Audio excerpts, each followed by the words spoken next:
Thanks for joining us for the December edition of the Lee Schools TV podcast. I'm Rob Spicker, Assistant Director in the Communications Department, and your host for our conversation.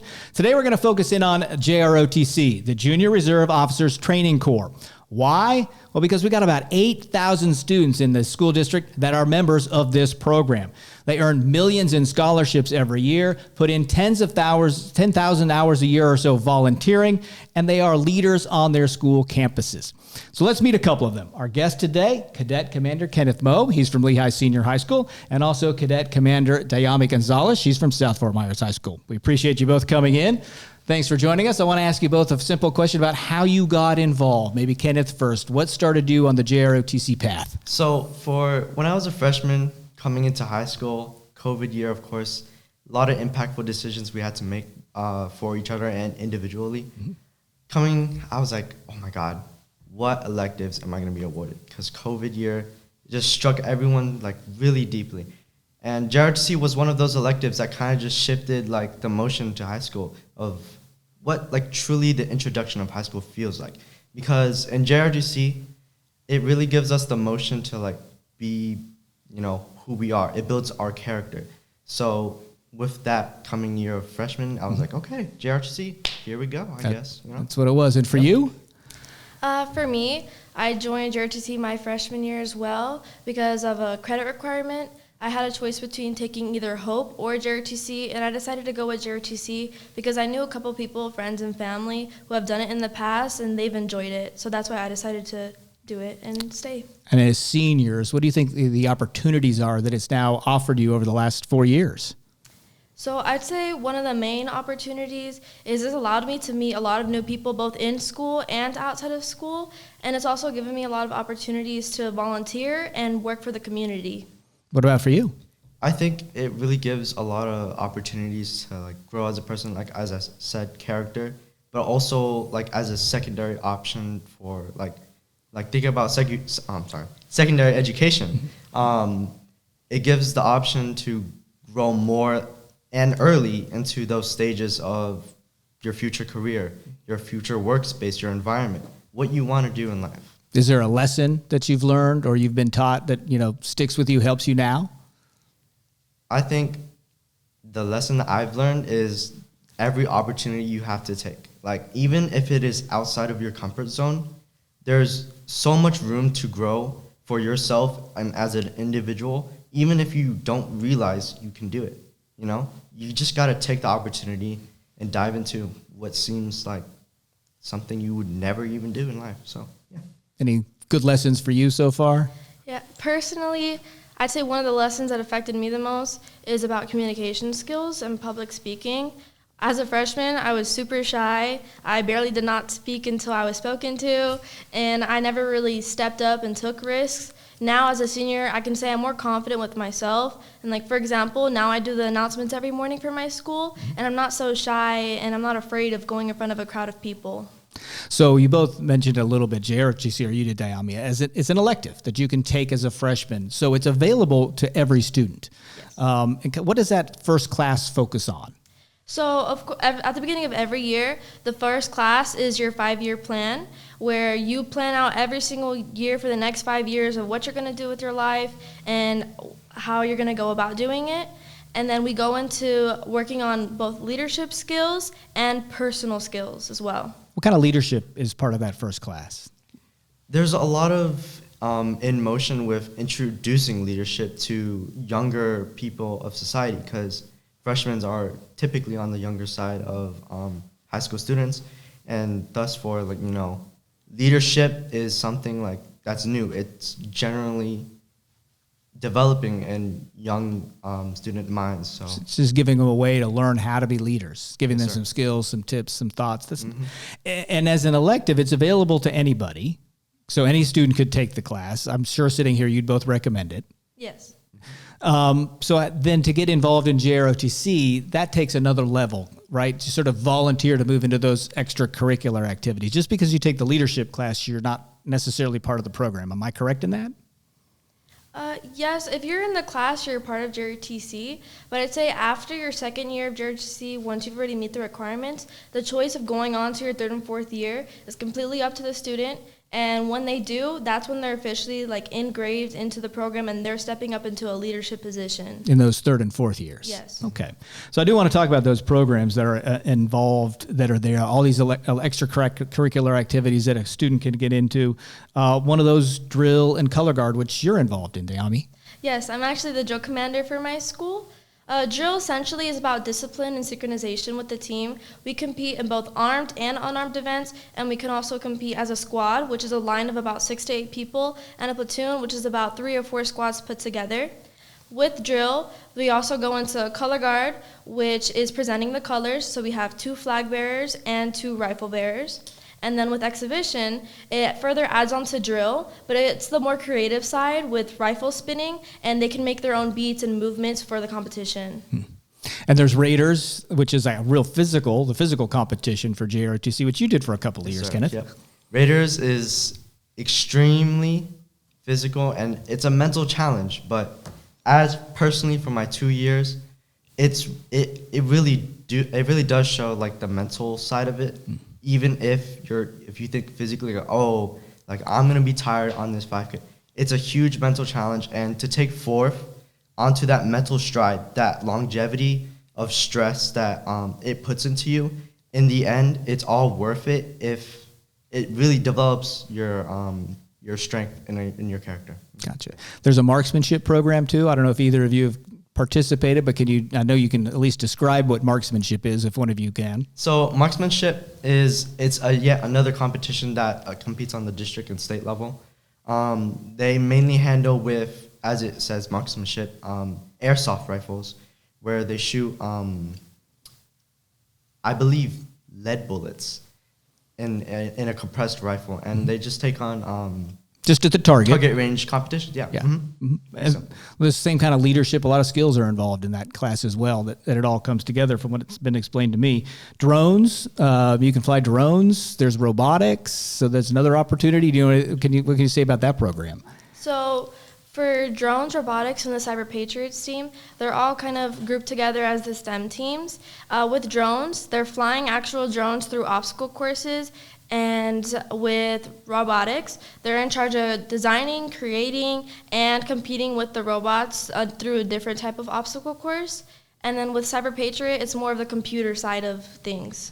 And there's academic challenges. There's leadership challenges, and both of you are involved. Can you describe what those are? So as for leadership and academic challenges, mainly for the competition level, JLab, it is presented for Let 1s, Let 2s, or Let 3s, which essentially are the levels of JROTC, Let 3 being the third year, Okay. JLab, it focuses on, let's talk about the leadership aspect. It focuses on the trivia of being a leader. What are the definition of being a leader, and what direction that you could take and learn from other people. Yeah. But there's a special project though involved in this leadership aspect. Yes. And tell me about the academic side. So with academics, it's basically SAT and ACT prep. It goes into different questions based on English, math, science, and current events, and they compete as a team. I know we just had our district academic and leadership bowl yesterday, right? Yes. And Southport Myers won first place for the academic bowl in the districts. Congratulations. And volunteering. I mentioned how JROTC cadets put in tens of thousands of hours every year. What kind of volunteer opportunities have been available to the two of you? So I've started off volunteering my freshman year with just school stuff. So we have volunteering to help with parking and cleanup for the football games. And then it also goes into community activities like the Edison Lights Parade, the Veterans Parade. I've also helped with the new Home Depot that opened up. I believe it was a couple months ago, and we presented the colors for Home Depot. I've also presented the colors for a couple school board meetings. Mm-hmm. So we both get involved with school activities and community activities. Same for you? Yes, sir. Yeah. More emphasis on what Dayami said. Color guard, to emphasis more on color guard. Color guard, as an extracurricular, also provides many community service hours, actually, because the district does provide a lot of opportunities like school board meetings, presenting colors, opening ceremonies. all those events are, they're special and they're very incorporated to JROTC alone. And those volunteer hours are pretty necessary if you want the Bright Future Scholarship, so it's an easy way to continue to add them up. One of the key things about this program, as I understand it, is it's designed to be student-led. So you as seniors are now leading the freshmen and sophomores that are coming in, correct? Explain how that is meant to work. So when we are going towards the end of the year, we have a top 11 board where cadets can choose to go to the board and compete for leadership positions. It's like basically like an interview, and they get selected for leadership positions.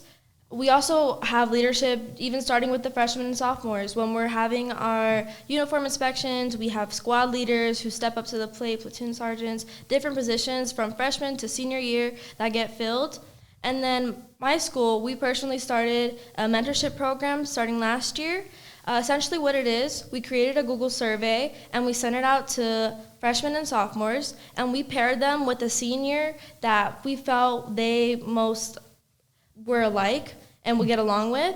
And that senior or junior was in charge of that freshman or sophomore for the rest of the year, and they would help them to teach them how to go to like a promotion board, how to step up to leadership positions, how to properly set up their uniform, basically everything about JROTC. They were like their personal guide. Kenneth, you doing the same thing as a senior now? In a similar sense, yes. With a program with a little over 1,000 cadets, it's pretty hard to manage like the specifics on who does what and what is organized throughout the program. So in personally my program, we focus a lot on teamwork and group effort, like a lot of group work, just a lot of teamwork. I got to ask, while we look at you guys sitting there, describe what's on your uniforms. What does each thing symbolize? So of course we have our name tag with the star. The star represents the honor unit of distinction. We have a JPA project that happens every couple of years. Each school has a different rotation, and through that process, they could be determined whether or not they're an honor unit with distinction. And then the reef around it represents your GPA. So students with a 3.0 GPA or above, they get the reef. And then we have our school's crest. You've got red and black. So what does that mean on your shoulders? So these are the commander cords. This one is for being the drill commander, and this one is for being the brigade commander at my school. And you have blue and gold. Same thing? Yep. Just because different school colors? Similarly, yes. This is for the exhibition commander, which is the subclass of drill. Okay. And this one, as Dayami said, this is for me as a regimental commander for the program. Well, congratulations. Obviously, you've worked your way through the program. You mentioned at the very beginning that 5-year plan. So let's go into that 5-year plan. It changes each year. It's something you do every year, right? So let's talk about the very beginning. You're a freshman, Kenneth, and they say develop a 5-year plan. What did it mean? What did you kind of put in it? Well, firstly stating academic goals. Academic goals, when I came into freshman year, it heavied on me because I followed the aspects of my brother, who is 2 years older than me. I followed heavily into his steps, and I wanted to pursue the highest academic achievements I could, get. So following that 5-year plan, I wrote the highest, the vision of what I see for myself as a growing high school student. Gotcha. And now as seniors, you were explaining before we started, Dayami, how it's a little bit different, that 5-year plan, because it's much more intense. Yes. So every year, every school year, you are creating a new 5-year plan. It's like the very first lesson of the year. And of course, when you're a senior, now the next 5 years are the 5 years after high school. So now you have to actually go in to think about not just school academic stuff anymore. You have to think about your personal life, like when you plan to buy a car, where you want to go to college, how you're going to pay for it, where you want to live, everything. So I'm an 8th grader about to enter my high school years, or a 9th grader wondering what to do. Sell me on the program. Give me the pitch. Why should my child or me as a student get involved in JROTC? So for our mission statement of what we believe in as a whole JROTC program and as a district, it is to motivate young people to become better citizens. Like as you said, there is no military obligation at all. it is all to better yourself as a character and an individual throughout society, growing as a person, a mature person in society. Anything you'd add to that? Yeah, like he said, it's a misconception a lot of people have that JROTC is just about the military, and if you're in JROTC, that means you're going to the military. That's not it at all. When you join JROTC, you're focusing on bettering yourself as a person and as a citizen. You're focusing on your personal leadership skills, your communication skills, how to represent yourself, and it helps you get involved with the community. Mm-hmm. So who should a new student or an incoming student look to get involved? Should they look for a student that's in uniform or one of your instructors? Where would you direct them? I'd say talk to one of the JROTC instructors because they can give you the most direct route of how to get into JROTC. But it's also a good option to talk to the kids who are in JROTC as well. Like, get to know your peers, and you can hear a firsthand experience of what JROTC is actually like and why you should join. All right, last question to both of you. Sum up your experience. I'll start with you, Dayami. Sum up your experience in JROTC. What's it meant? What's it been worth? When I started JROTC, I was a little bit unsure about like the whole program, but after my first year, I knew I was going to stay in JROTC for all 4 years. The connection I've made with my peers is something that I will never experience with anything else. Like, I'm still best friends with some of the people I met freshman year and sophomore year, and it's also bettered me, like both I said before, as a person.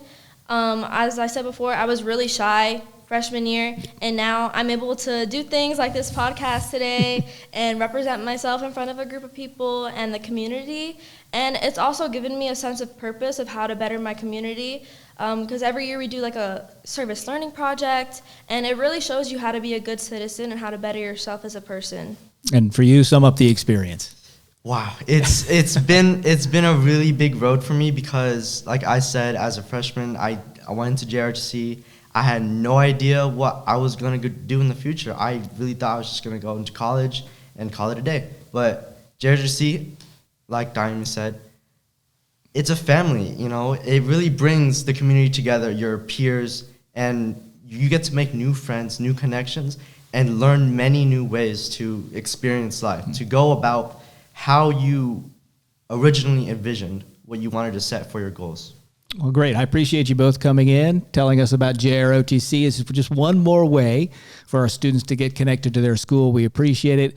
Congratulations on your success and best of luck in the future. I know you're talking about college. You're looking at West Point, so we wish you the best in those two endeavors coming up next year. I want to thank everybody, too, as well for watching. We appreciate you being with us. Enjoy the holidays, and we'll be back in January with the next edition of the Lee Schools TV Podcast.